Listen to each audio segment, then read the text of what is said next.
It's one in the morning, and we've been running around the docks because it's everything. We've got huge waves coming in, and we're getting smashed against the dock from the waves, and so we put a ton of huge thick lines, and we got ourselves kind of situated. We've been putting things down below and lashing sails, and in the middle of doing this, we've been helping other boats that are unoccupied. We've been, I don't know how many, 4 lines have chafed through. Yeah.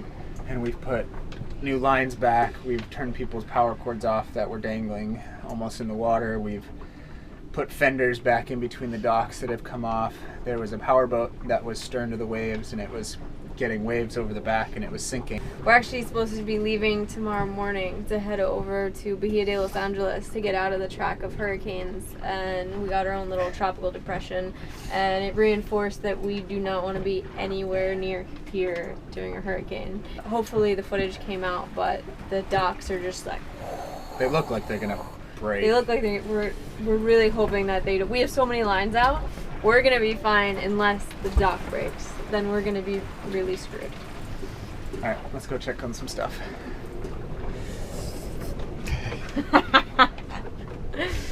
Megan's having fun.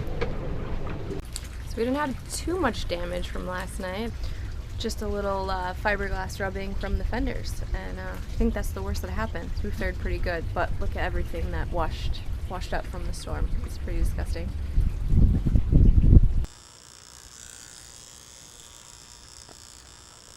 Before we headed across the sea, Nika was in need of a little pampering. To help her survive the heat, I gave her a quick belly shave, then took advantage of the ample supply of marina water and gave her a much-needed bath. After taking care of Nika and filling up on fuel and water, we sailed out of Guaymas on our way to Puerto Don Juan, an anchorage touted as an excellent hurricane hole located about 2/3 of the way up the Baja Peninsula near the town of Bahia de Los Angeles. We're going so slow because we've been for a month in Guaymas without any cleaning of our hull, and it's full of barnacles and the props fully loaded. So check this out. We can't go any faster. We're going 1.7 knots. We stopped right outside of Guaymas at an anchorage where the water's a little bit cleaner than in Guaymas, and we're gonna clean the hull.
What are you doing? Emptying our billages of water because we just dumped a ton in there from the hot water heater, which the temperature pressure valve released and dumped into our bilge, and only does that when the engine's overheating, or should only do that. What's the temperature? It's right around 180, which is what it should operate at, but when I checked it before, it's at 200 and 210, I think, which is pretty high. It's gonna be a long night.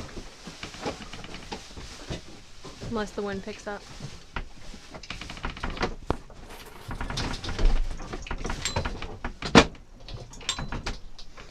Eric added some coolant and oil, checked the raw water strainer and impeller, and after only an hour we were on our way, keeping the engine at reduced RPMs until we could diagnose the problem without the aid of a restless, confused sea. We just had a really terrible wake-up call. I went down below. I'm on watch right now. Eric's been sleeping probably about 2 hours, and I went down below because I was getting tired. I just went down below and started making some coffee, and I looked into the cockpit to fill up Nika's water bowl for her, and Nika was gone. But I ran to the front, and there she was by the windlass, taking a crap up there. Poor thing, I scared her half to death as well with my screaming, woke Eric up. Anyways, big lesson learned. I'm really lucky that nothing more happened and Nika didn't fall overboard. Always tethered it from now on.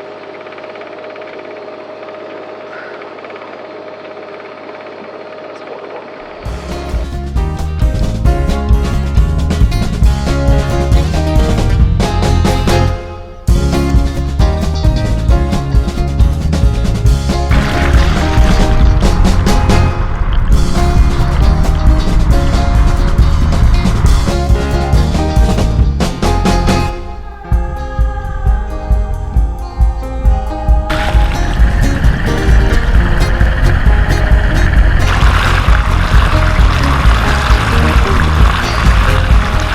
We're on our way to Puerto Don Juan, and it was starting to get dark. We weren't going to make it until the middle of the night, so instead of just sailing through the night and hanging out outside of the anchorage waiting for daylight to come in, we decided to come into this beautiful little anchorage that's about 20 miles from Puerto Don Juan.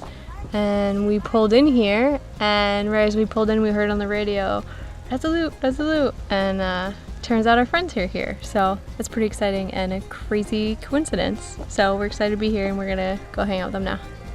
Someone's tired after their long 3-day sail. A lot of night watches for Nika.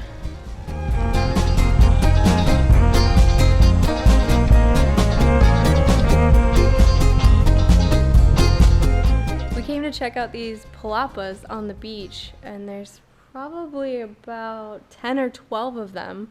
Not all of them are enclosed with doors, but some of them are just shaded. And it turns out it was an old resort that's been abandoned, but all the doors are unlocked, and it has brand new furniture, stainless steel, beautiful fridges that have never been used, but they're starting to rust because they haven't been used.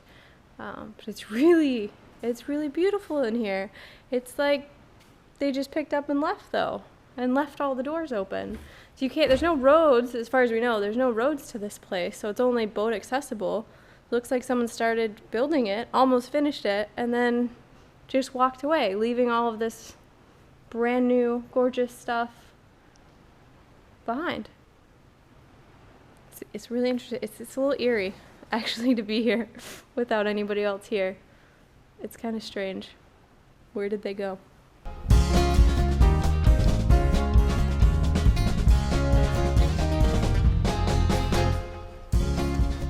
That's it. We're moving in. Wow.